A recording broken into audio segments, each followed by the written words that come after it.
There are nights when exhaustion crawls into your bones, nights when all you want is peace, silence, and a moment to breathe. But sometimes, life doesn't give you peace.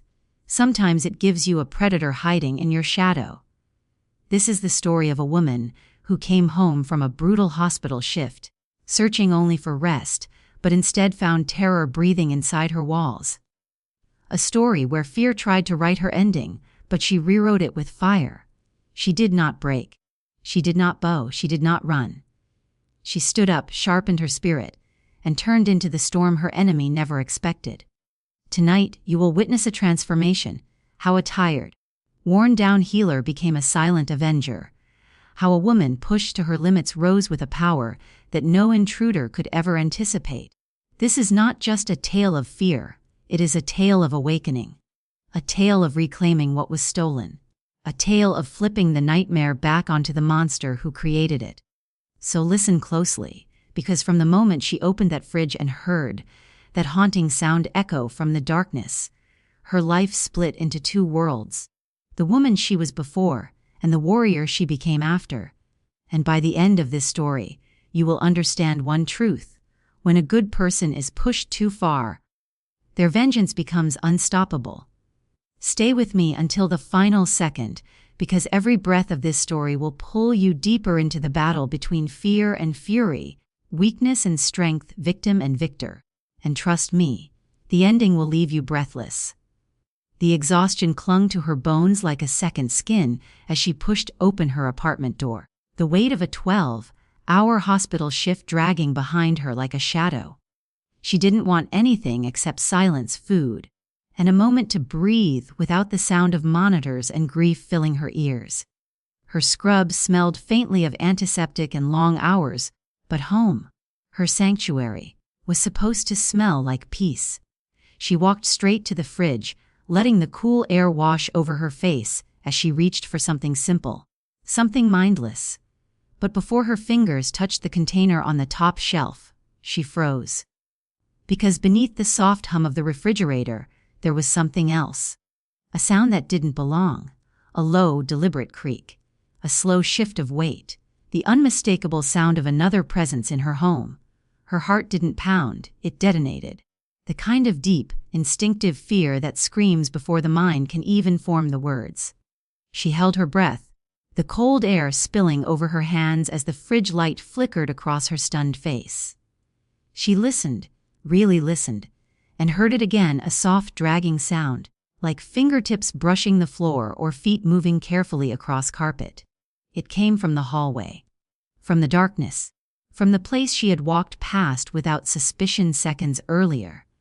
Suddenly, the safe walls of her home felt like they were closing in, suffocating her with the realization that she was not alone. The exhaustion vanished instantly, replaced by adrenaline sharp enough to cut through steel. She shut the fridge slowly, silently, as if the slightest sound might provoke whatever, or whoever, was lurking in the shadows. Her mind raced. Had she locked the door? Had she set the security chain? She replayed her entrance in a panic and realized with horror that she couldn't remember.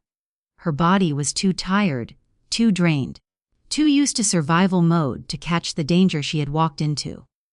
The room suddenly felt colder, darker, wrong. Her gaze scanned the apartment, nothing broken, nothing out of place. And yet, the air was different. Heavy, thick, carrying a scent she didn't recognize. Her instincts screamed again. She took one step back, reaching for her phone, but the screen stayed black, dead from the long shift. The silence thickened. The house seemed to hold its breath with her. Then another sound echoed, a low, almost playful tapping against the wall. Slow, rhythmic, intentional. Someone was letting her know they were there. Someone was watching her. Someone wanted her to hear them. It wasn't the noise of someone trying to hide.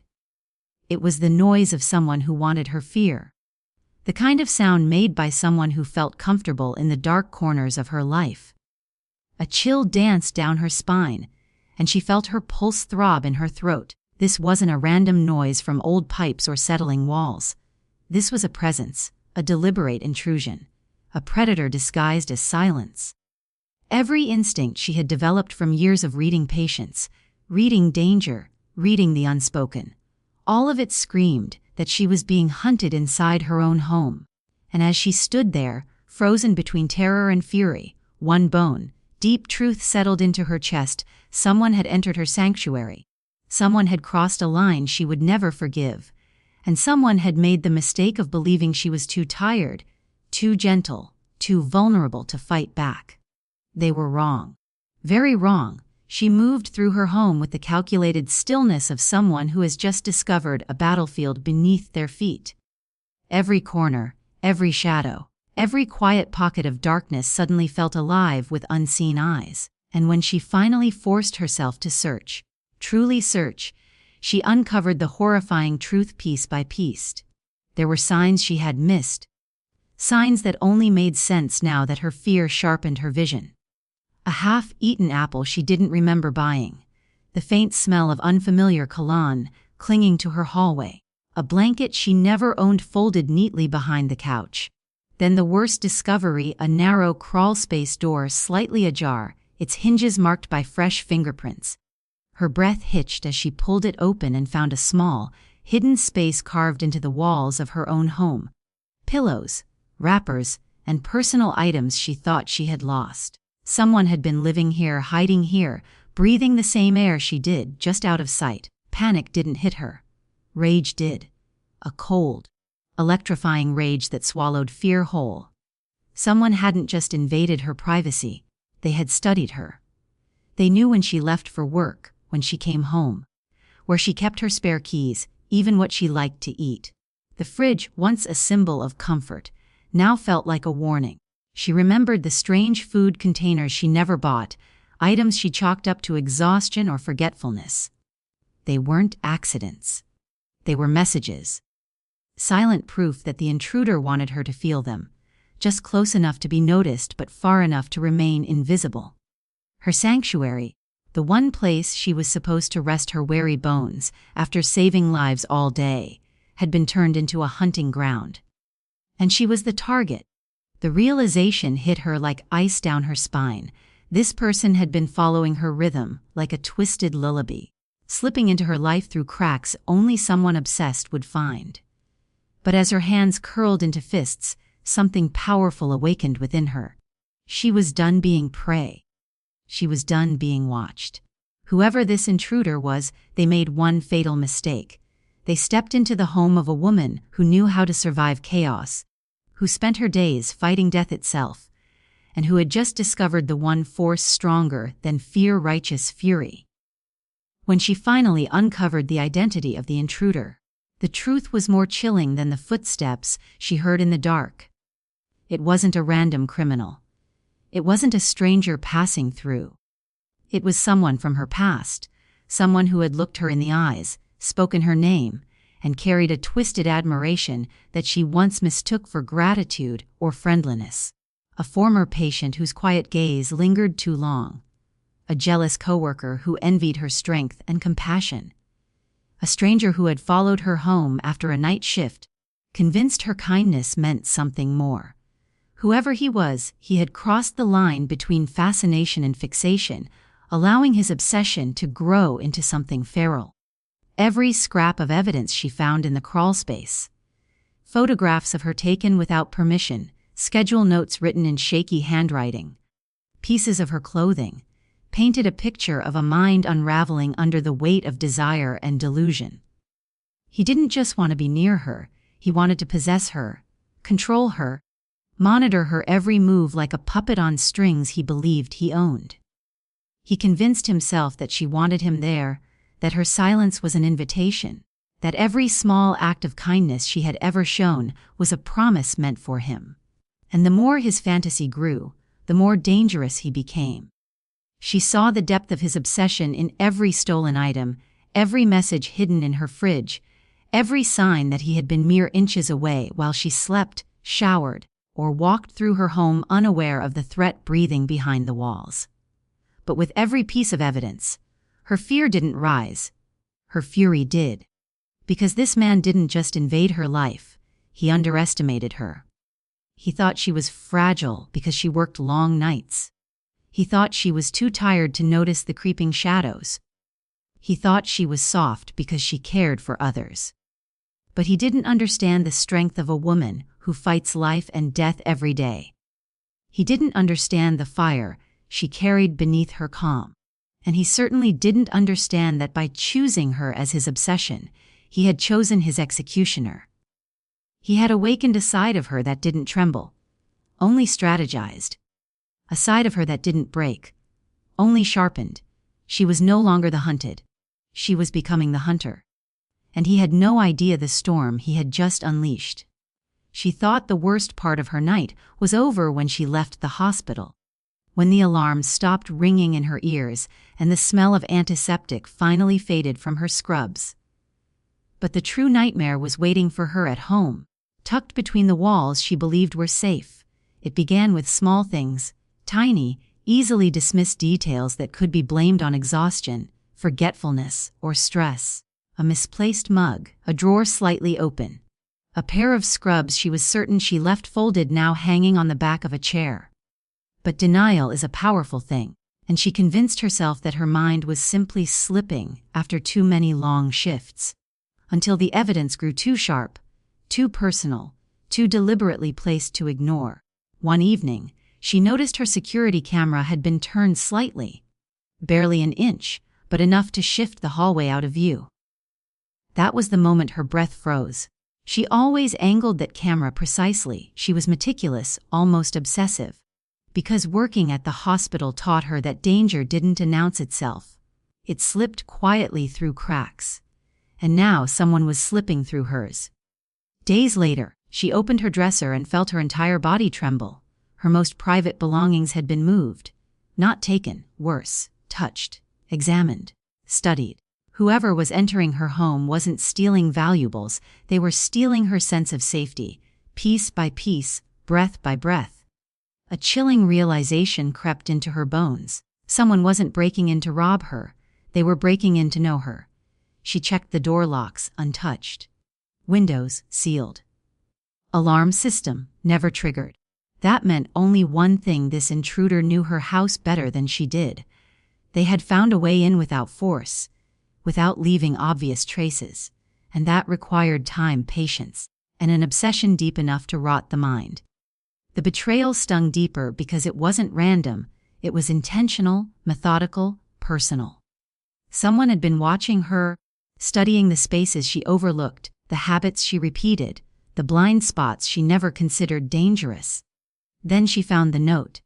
It was tucked inside her fridge, placed next to the food she barely had time to cook. A small square of paper, handwritten. 5 words, "I like watching you sleep." Her knees nearly buckled. This wasn't a prank. This wasn't curiosity. This was intrusion woven into obsession, and the person behind it was bold enough to leave messages. Confident enough to walk through her life unnoticed, and twisted enough to enjoy the terror they knew they were planting in her heart. Her house began to feel like an exposed nerve. Every shadow twitched, every creak whispered, every night became a battlefield between fear and survival.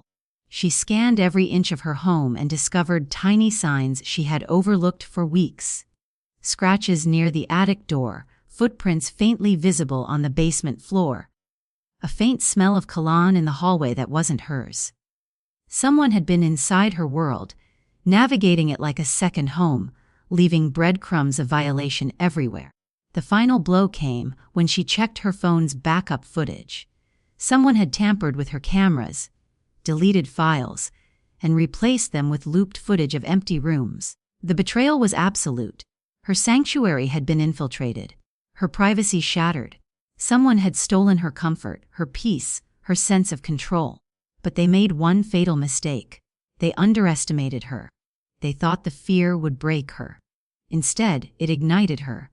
Because now she knew their game, their pattern, their desperation, and she was done being hunted. The evidence they left behind wasn't just proof of betrayal. It was the blueprint for their downfall. She didn't run. She didn't hide. And she didn't crumble. Not the way the stalker expected her to. Fear had stalked her long enough, breathing down her neck, whispering threats through the cracks of her home. But now fear sat in her palm like a weapon she had sharpened herself. Her medical mind, trained for precision, discipline, and controlled pressure, shifted into a new mode: silent warfare. She studied every corner of her house, memorized every entrance, traced every pattern of the intruder's behavior like a surgeon reading a pulse. She mapped out when they came, how long they stayed, what they touched, what they watched. They wanted her vulnerable. Instead, she became a strategist. She set traps, subtle, intelligent, psychological traps that didn't just catch footsteps, but exposed intentions. She moved her furniture slightly out of place to see which pieces they corrected. She left her bedroom door half open to measure whether they preferred it shut. She planted harmless chemical markers that would coat anyone who touched her belongings, allowing her to trace exactly where they moved and what they couldn't resist touching. She mirrored their obsession with her own cold, calculated study. At night, she pretended to sleep deeply, breathing slow and steady, while her phone silently recorded. She left bait, personal objects placed intentionally to tempt the intruder's curiosity, and each time they entered her home, they revealed more of themselves. Their identity, their obsession, their weakness. She gathered evidence with a quiet fury, stacking it like ammunition. But revenge is never just about evidence. It's about breaking the predator's confidence. So she tightened the game. She began leaving messages of her own, notes that hinted she was aware, hints that seemed accidental but were actually deliberate seeds of panic. A locked door suddenly unlocked. A camera the stalker tampered with suddenly restored. A pair of gloves placed neatly on the counter, as if she expected company. She flipped the power dynamic inch by inch until the intruder felt watched in the very house they thought they owned. The beauty of her revenge was its silence. No screaming, no confrontation, just a steady tightening of a psychological noose. She watched their patterns change, hesitation replacing confidence, anxiety replacing control. They began rushing their entries, breaking their routines, leaving mistakes. The stalker, who once moved with smug certainty, now trembled in the shadows. Sensing a shift they couldn't explain, she turned their obsession against them like a blade pressed to a throat. And then, when the trap was fully built, when fear had seeped into their mind, just as it once seeped into hers, she waited for the perfect moment to strike, knowing the final reveal would break them in ways they never imagined. Her revenge was not impulsive. It was deliberate, surgical, and merciless, because she wanted the intruder to feel everything they had made her feel, and more. When the moment finally arrived, it wasn't explosive or loud. It was devastatingly precise. She caught the intruder exactly when she planned, exactly where she predicted, exactly how she intended. The cameras she had reinstalled recorded everything. The tremble in their hands, the shock on their face, the moment they realized the hunter they thought they controlled had become the executioner of their downfall. She didn't just expose them, she dismantled them. She walked into the room with steady footsteps, her presence colder than any nightmare they could have imagined. And she didn't scream, didn't panic, didn't beg. She spoke with the calm authority of someone who had already won. The police arrived within minutes, summoned by pre-programmed alarms she had set days earlier. But the true justice wasn't the arrest itself, it was the humiliation.